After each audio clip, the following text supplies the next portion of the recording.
సంక్రాంతి బరిలో రామ్ చరణ్ గారు ఉన్నారు, ఎలా అనిపిస్తుంది? పందెం కోడిలా ఉంది.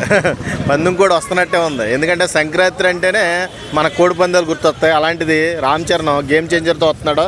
ఈసారి మొత్తం దుమ్ము దులపడానికి సిద్ధంగా ఉన్నాడు. బాలయ్య బాబు గారిని చిరంజీవి గారిని చూడడము మన బ్లడ్లో కలిసింది. అది ఒక ఆనవాయితీలా ఎప్పటి నుంచో వస్తుంది. ఈసారి గేమ్ చేంజ్ చేశారు చరణ్ గారు, ఎలా అనిపిస్తుంది? మామూలుగా లేదు, అదొక వండర్ అని చెప్పాలి. ఇటు చూస్తేనేమో బాలయ్య గారు, అటు చూస్తేనేమో రామ్ చరణ్. అంటే ఒక బాగా ఇండస్ట్రీలో పేరున్న వ్యక్తి ఒక బరిలో దిగుతుంటే ఇక అప్పుడే గ్లోబల్ స్టార్గా ఎదుగుతున్న వ్యక్తి శపథం చేస్తున్నట్టు అనిపిస్తుంది నాకైతే. Balayya versus Ram Charan, game changer Daaku Maharaj, ఎవరు నిలబడతారు మహారాజుగా? అది ప్రేక్షకుల మీద ఆధారపడి ఉంది. ఫస్ట్ ఆఫ్ ఆల్ ఏంటంటే కథను బట్టి ఉంటుంది. నాకు డాకు మహారాజ్ కంటే గేమ్ చేంజర్ నిలబడుతుందని నాకు బాగా నమ్ముతుంది. ఓకే, అలా గేమ్ చేంజర్ మన టీజర్ గ్లిమ్స్ అన్నీ చూసామన్నా, అంటే మంచిగా ఉన్నాయి.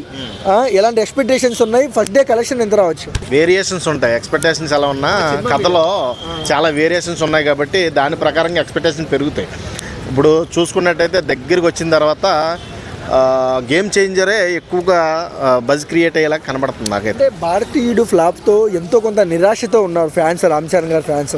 ఆ ప్రెజర్ దీని మీద పడకుండా ఉంటుంది అంటారా? ఖచ్చితంగా ఈ దెబ్బతో ఆ నిరాశ మొత్తం కూడా ఉత్సాహంగా మారుతుంది. ఓకే, అంటే రామ్ చరణ్ గారి డిఫరెంట్ లుక్లో ఎలా అనిపించారన్నా మీకు? రామ్ చరణ్ అంటేనే డిఫరెంట్. ఆ క్లాసు మాస్ అన్నిట్లు మిక్స్ అయిపోయిన ఒక ఫేస్ కట్ కాబట్టి తండ్రి మించిన తనయుడు ఎలా ఉన్నా కానీ మాకు అభిమానించే వ్యక్తి. అంటే గేమ్ చేంజరు పవన్ కళ్యాణ్ చేయాల్సిన సినిమా, అలాంటిది రామ్ చరణ్ గారి పడింది కదా, ఎలా ఉంటుంది అన్న? ఇప్పుడు బాబాయ్ని చూస్తూ ఎదిగిన వ్యక్తి రామ్ చరణ్ చేయడం వల్ల వెరీ హ్యాపీ. ఇంకోటి ఏంటంటే పవన్ కళ్యాణ్ గారు ఇప్పుడు పొలిటికల్గా బిజీగా ఉన్నాడు కాబట్టి ఈయన ఆ సినిమాని టేక్ ఓవర్ చేసి ఆయన పేరు నిలబెడతాడని నేను నమ్ముతాను. వన్ వర్డ్లో ఏం చెప్తారు గేమ్ చేంజర్ గురించి? మొత్తం చేంజ్ చేస్తాడని చెప్తున్నాను. మొత్తం ఇండస్ట్రీని చేంజ్ చేస్తాడు ఈ గేమ్ చేంజర్. థ్యాంక్స్ అన్న.